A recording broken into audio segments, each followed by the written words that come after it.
Picture this: Europe in the 14th century. Medieval castles, knights, and sprawling landscapes. Seems picturesque, right? But there's a twist. A dark period where 1/3 of the entire European population was wiped out by a devastating plague. Today, we're going back to the time of the Black Death, not just to explore the doom and gloom, but to uncover a captivating angle. How did people handle daily hygiene when they had no idea about germs, viruses, or bacteria? So buckle up, history enthusiasts. This is a ride you won't want to miss. If you're ready to dive into the complex world of 14th century hygiene, stay tuned. The realities are shocking, the stories are compelling, and the lessons, oh, they're timeless.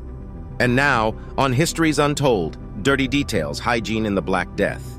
In the tapestry of human history, few episodes have been as cataclysmic yet transformative as the Black Death, the infamous plague that decimated Europe in the 14th century.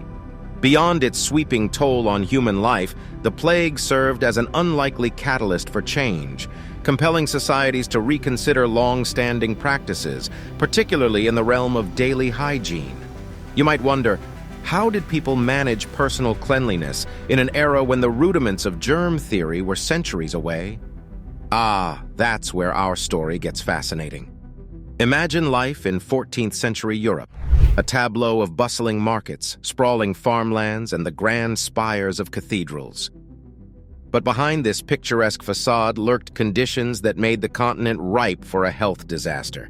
The concept of hygiene in this period was an amalgamation of religious beliefs, age-old traditions, and what could only be described as rudimentary medical practices. Let's talk about personal cleanliness first. In a previous era, public bathhouses were spaces for socialization and relaxation. But by the time our unwelcome bacterial visitor, Yersinia pestis, arrived on European shores, these bathhouses were steeped in suspicion. The act of bathing had become an irregular affair, often reserved for special occasions or religious rites. Hand-washing did make a cameo in daily life, particularly before meals, but the critical understanding that clean hands could be a barrier to disease was conspicuously absent. Now, envision the domestic setting of a typical medieval home. Floors covered with rushes or straw, absorbing whatever spills and waste they encountered. These organic carpets were replaced occasionally, but perhaps not as frequently as one would hope. Household waste, an assortment that included remnants of meals and human refuse, was conveniently disposed of in the streets or rivers. The less said about the state of medieval public sewers, the better. Suffice to say, they were open-air channels that contributed more to the problem than to the solution. As for food preparation, the medieval kitchen was a theater of aromas and spices. Meat and other edibles were lavishly spiced, a practice stemming partly from the belief that spices could act as preservatives. Remember, this was a world without refrigerators, and any strategy to extend the shelf life of food was enthusiastically embraced. In public spaces, things were not much better. Open sewers were de rigueur, and street cleaning, while existent in wealthier neighborhoods, was far from systematic. Drinking water was sourced from wells and rivers that were often as polluted as the streets, creating a continual cycle of contamination and illness. Medical hygiene during this period was an oxymoron. Bloodletting was still en vogue, carried out with instruments that would make a modern surgeon cringe. Plague doctors, an eerie sight with their bird-like masks stuffed with aromatic herbs, roamed the streets.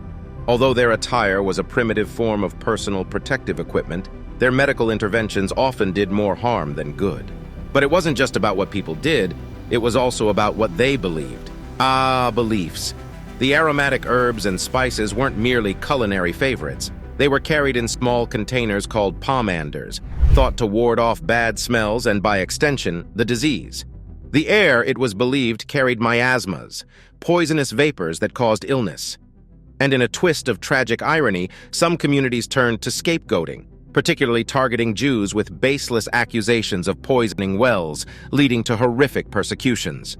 However, every cloud has its silver lining.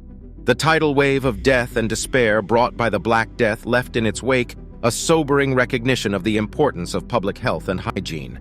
Initiatives like Venice's quarantine system for incoming ships showed the first glimmers of epidemiological thought, even if the term wouldn't be coined for centuries. So here we are, modern denizens of a world rich with the wisdom of past experiences. We've come a long way from the hygiene practices of 14th century Europe, yet the lessons from that time resonate even today. They serve as a reminder that hygiene, simple, everyday hygiene, can be a matter of life and death, a catalyst for change, and a milestone on the road to societal progress.